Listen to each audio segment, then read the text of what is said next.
आणि यानंतर आपण थेट जाऊया, दीपक केसरकर बोलतायत. बद्दल असलेल्या भक्तीची भावना जास्त आहे आणि त्याच्याच पोटी ती ओळख झालेली होती. त्यांच्या कुठल्याही कृत्यासंदर्भात कुठलीही माहिती ही मला कधीही नव्हती. जोपर्यंत त्यांना अटक झाली तोपर्यंत माहिती नव्हती आणि त्याच्यामुळे त्या मंदिराचे ट्रस्टचे अध्यक्ष म्हणून अनेक आमदार, अनेक मंत्री हे त्यांना भेटलेले आहेत आणि अनेकांच्या सोबत त्यांचे फोटो प्रसिद्ध झालेले आहेत. परंतु ओळख असणं म्हणजे त्यांच्या कृत्यामध्ये सहभागी होणं असं बिलकुल नाही. कुठल्याही पोलीस स्टेशनला त्यांना वाचवण्यासाठी मी कधीही फोन केलेला नाही किंवा कुठल्याही महिलेची त्यांच्याशी मी ओळख करून दिलेली नाही आणि महिलांच्या संदर्भात एवढं घृणास्पद कृत्य त्यांनी कधी केलेलं असेल याची कोणतीही माहिती मला नाही आणि त्याच्यामुळे या प्रकरणाशी माझा संबंध जोडण्याचा प्रयत्न केला जातो. हा राजकीय द्वेषापोटी केला जातो आणि याच्यामध्ये विशेषतः उभाटाचे जे नेते आहेत हे आघाडीवर दिसतात. त्याच्यामध्ये संजय राऊत आहेत किंवा त्यांच्या महिला अध्यक्ष आहेत.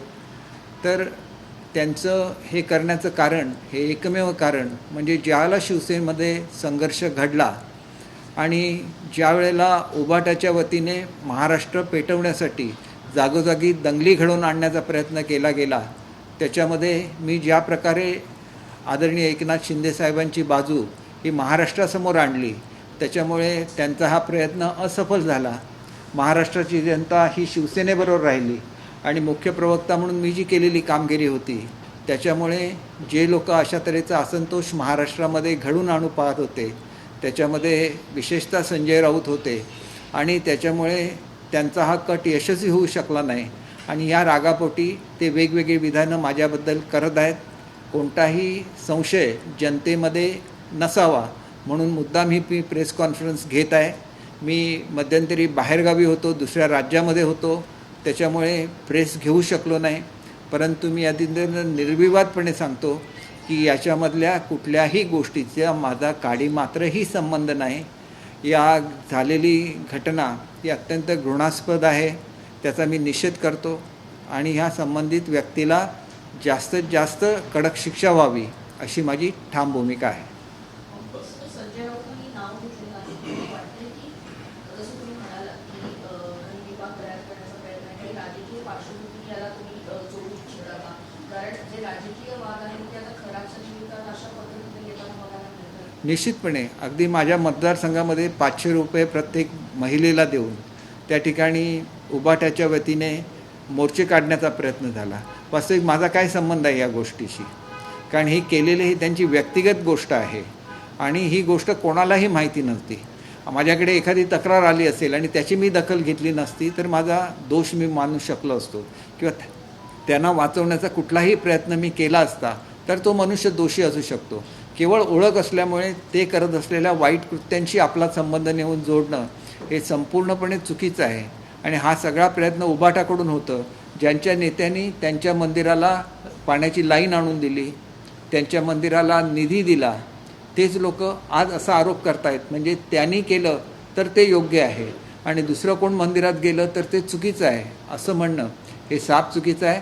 राजकीय द्वेषापोटी हे सगळं चाललेलं आहे आणि त्याच्यामुळे कोणीही या खोट्या प्रसिद्धीला बळी पडू नये अशी माझी नम्र विनंती आहे. मी लवकरच या संदर्भात सल्ला घेणार आहे आणि एकदा या संदर्भातलं आरोपपत्र दाखल झालं खरा त्यांच्यावर की ही जी बदनामी माझी खोटी केली गेली त्याच्याबद्दल कुठली कायदेशीर कारवाई करायची याच्या संदर्भातला योग्य तो निर्णय मी घेईन. परंतु अशा रीतीने सार्वजनिक जीवनामध्ये अत्यंत ज्यांची चांगली प्रतिमा आहे ती प्रतिमा मलिन करण्याचा प्रयत्न हा अतिशय चुकीचा आहे असं माझं ठाम मत आहे आणि मी त्या निमित्ताने या जे असा प्रयत्न करतायत त्यांचा निषेध करत असताना, खरा त्यांचा निषेध करत असताना अशा ज्या राजकीय प्रवृत्ती आहेत की ज्यांना महिलांच्या हितामध्ये इंटरेस्ट नाही, ते खरातला जास्तीत जास्त शिक्षा झाली पाहिजे याच्यामध्ये त्यांना इंटरेस्ट नाही, परंतु इतरांची बदनामी करण्यामध्ये त्यांना इंटरेस्ट आहे असं स्पष्ट आपल्याला सर्वांना सुद्धा जाणवत असेल आणि त्याच्यामुळे माझी स्पष्ट भूमिका आहे की घडलेलं कृत्य अत्यंत घृणास्पद आहे. याचा निषेध प्रत्येक व्यक्तीने केला पाहिजे आणि कठोरातली कठोर शिक्षा ही त्या खरातनं झाली पाहिजे अशी माझी ठाम भूमिका. श्रद्धा असणं वेगळा भाग आहे, मंदिरात जाणं, श्रद्धा असणं, देवीची पूजा करणं वेगळा भाग झाला. सगळेच राजकारणी एकाच वेळेला खराबच्या पायापर्यंत जातातच कसे काय? पुरोगामी महाराष्ट्र आहे, राजकीय नेत्यांना बंधुबाबांची गरजच काय नसते. याच्यामध्ये असं आहे की कोणीतरी आपण म्हणतो की एखादं जे मंदिर आहे या मंदिरामध्ये प्रचिती येते किंवा त्या मंदिरामध्ये गेल्यानंतर आपल्याला खरोखर एक चांगली भावना असं जर एकाकडून दुसऱ्याकडे दुसऱ्याकडून तिसऱ्याकडे असं करत एकामेकाशी चर्चेमधून या लोकांची प्रसिद्धी होते आणि त्याचा गैरफायदा अशी मंडळी घेत असतात असं माझं ठाम मत आहे. कारण मी शिवमंदिर म्हणून गेलो होतो, त्यानिमित्ताने ओळख झाल्यानंतर माझ्या लक्षात आलं की अनेक महनीय व्यक्तीसुद्धा त्या ठिकाणी येत असतात. जादूटोणा म्हणजे शून्य ठरलं म्हणायचं राज्यात. हे बघा, श्रद्धा हे वेगळं भाग आहे आणि जादूटोणा हा वेगळा भाग आहे. मी स्वतः जरी त्या माझी ओळख झालेली असली तरी कुठल्याही तऱ्हेचा अघोरी विधीमध्ये मी भाग घेतलेला नाही. मंदिरामध्ये जी ब्राह्मण पूजा करत असतात, ज्याच्यामध्ये आपण बघितलं की शंकराच्या पिंडीवर दुधाचा अभिषेक केला जातो, पाण्याचा अभिषेक केला जातो, याच्या पलीकडे कुठल्याही पूजेमध्ये किंवा आपण जे म्हणता की अंधश्रद्धेमध्ये जे वेगवेगळ्या तऱ्हेचे विधी केले जातात अशा कुठल्याही विधीमध्ये मी स्वतः भाग घेतलेला नाही. की ह्याच्यापैकी आलेल्या कुठल्याही माणसाने शंकराची पूजा म्हणजे शिवपूजा करण्याच्या व्यतिरिक्त काय केलं असेल असं मला स्वतःला वाटत नाही. परंतु एकंदरीत आता ज्या बातम्या येतात त्याच्यावरून त्यांनी आपलं ज्योतिषाचं जे ज्ञान आहे त्या ज्ञानाचा गैरवापर करून अनेक महिलांना फसवल्याचं आता निदर्शनाला आणतं आहे आणि अत्यंत चुकीची बाब आहे आणि महिलांवर अन्याय करणारी बाब आहे. तर त्यांना कठोर जर शासन झालं तर निश्चितपणे एक चांगला मेसेज हा संपूर्ण महाराष्ट्राला जाऊ शकेल. ज्या प्रकारे तुम्ही म्हणाला होता की 39 ते 40 आमदार होते पण माझ्या एकट्याचंच नाव होतं, मग त्यापैकी काही आमदारांना तुम्ही त्या प्रक्रियेमध्ये नेलं होतं का? कारण आरोप आता सातत्याने बिलकुल नाही. मी फक्त शिंदे साहेबांच्या बरोबर त्या मंदिरामध्ये गेलो होतो. याच्या व्यतिरिक्त एकाही आमदारांना मी मंदिरात नेलेलं नाही आणि जे फोटो प्रसिद्ध झाले त्यातला एकही फोटो माझ्या ऑफिसमधला नाही आहे. त्या ठिकाणी सिन्नर येथं जी कोऑपरेटिव्ह सोसायटी आहे त्यांचा सुवर्ण महोत्सव होता, त्यानिमित्ताने प्रमुख पाहुणे म्हणून मला बोलवलेलं होतं आणि त्याच ह्याच्यासाठी खरातसुद्धा उपस्थित त्या ठिकाणी होते आणि त्याच्यामुळे आमचा एकत्र फोटो त्या प्रचारात आहे. त्याचा आणि आमच्या डिपार्टमेंटचा किंवा मी घेत असलेल्या मिटिंगचा काहीही संबंध नाही. एकनाथ शिंदेंना त्या मंदिराची वाट कोणी दाखवली होती? एकनाथ शिंदेंना त्या कोणी मंदिराची हे वाट बघा, त्यांनी सुद्धा पूर्वी त्या मंदिराबद्दल ऐकलेलं होतं. शिर्डीला कार्यक्रम होता आणि शिर्डीपासून अवघ्या 10 किलोमीटरवर हे मंदिर आहे आणि त्याच्यामुळे मी आणि ते सपत्नीक आलेले होते आणि त्यांनी तिथं पूजा केलेली आहे. तीसुद्धा शिवशंकराची पूजा केलेली आहे. दुसरा कुठलाही विधी त्यांनी त्या मंदिरामध्ये केलेला नाही. तुमची ती केवळ एकच भेट होती का? कारण अनेकदा म्हटलं जातं की तुम्ही भेटला होता, तर ती भेट त्यांच्या ऑफिसमध्ये होती का मंत्रालयात होती? नाही, दुसरा जो फोटो आहे तो ज्या गावामध्ये हे मंदिर आहे तिथल्या रस्त्याच्या संदर्भात ते एक निवेदन घेऊन आले होते, त्यावेळेचा तो फोटो आहे. तो मुंबईचा फोटो आहे आणि तो वर्षा निवासस्थानावरचा फोटो आहे. सर, एकीकडे रोहित पवार किंवा अन्य राष्ट्रवादीचेच नेते म्हणतायत की अजित पवार यांच्या घराबाहेर जी पूजा किंवा अघोरी विधी करण्यात आली होती त्याचा संबंध खरात प्रकरणाशी आहे. याच्यामध्ये अजित पवार गटाच्या आमदारांचं देखील हेच म्हणणं आहे. तुमचं काय म्हणणं? नाही, मला या संदर्भातली काहीच माहिती नाही की अशा तऱ्हेच्या अघोरी पूजा ते करत असतील, हे सुद्धा मला आजपर्यंत माहिती नव्हतं आणि त्याच्यामुळे असं जर काय माहिती असतं तर मुळात त्या मंदिरातच मी गेलो नसतो. याला जोडून असा प्रश्न आहे की संजय राऊत म्हणतात की तुम्ही सावंतवाडीच्या जंगलात जातात आणि तिकडे जाऊन पूजा करतात. हे साफ चुकीचं आहे. मी कुठलीही पूजा करत नाही आणि मला जर कोणी सांगितली पूजा करा म्हणून तर मी साईबाबांचा भक्त आहे. मी सांगतो माझं जे काय व्हायचं ते साईबाबांच्या कृपेने व्हायचं. आज माझं वय जवळजवळ 70 वर्ष आहे. आयुष्यामध्ये असे आरोप माझ्यावर कधी आले नाही. पूजा केल्याचा आरोप माझ्यावर कधी आलेला नाही. अघोरी कृत्य केल्याचा माझा आरोप कधी माझ्यावर आलेला नाही.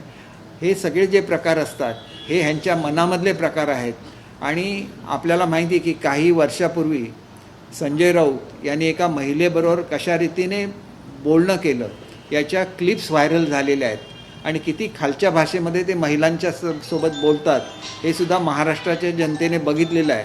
आमच्यासारखी लोक जी महिलांचा आदर करतात, त्यांच्यासाठी नेहमी लढा द्यायला पुढे असतात, त्यांच्याबाबत असं काही बोलणं हे साफ चुकीचं आहे असं मला वाटतं. तो अनेक राजकारण्यांना सल्ले द्यायचा, कॉलवरती त्यांना भेटायला या म्हणायचा. त्याच्यानंतर अनेकदा तो असं देखील म्हणायचा की मंदिरात या, तुमच्यामध्ये काही दोष असेल तर तो देखील काढू. कधी तुम्हाला त्याने असे फोन केले किंवा कधी तुम्हाला या गोष्टीचा संशयच नाही आला की हा व्यक्ती असा असेल? मी आपल्याला सांगितलं की माझा दिवस हा साईबाबांच्या काकड आरतीने सुरू होतो आणि शेजारतीने माझा दिवस संपतो. रोज दिवसातला 1 तास हा मी अर्थात काय कामाचा वेळ फुकट घालवत नाही. पहाटे 6 वाजता माझी पहिली काकड आरती होते आणि रात्री 10:30 वाजता शेजारती होते. मी साईबाबांचा भक्त आहे आणि त्याच्यामुळे अशा तऱ्हेच्या कुठल्याही विधीमध्ये मी स्वतः विश्वास ठेवत नाही. तुमची श्रद्धा ही सगळ्यात मोठी असते आणि श्रद्धा तुम्हाला अनेक वाईट प्रसंगांमधून बाहेर काढते. त्याच्यामुळे हे जे काय राजकीय षडयंत्र संजय राऊत आणि त्यांच्या कंपूने केलेलं आहे हे कुठल्याही परिस्थितीमध्ये यशस्वी होणार नाही याची मला 100% खात्री आहे. तुमच्या घरी काय अशी पूजा वगैरे झाली होती? माझ्या घरामध्ये आजपर्यंत कधीही पूजा झालेली नाही आहे.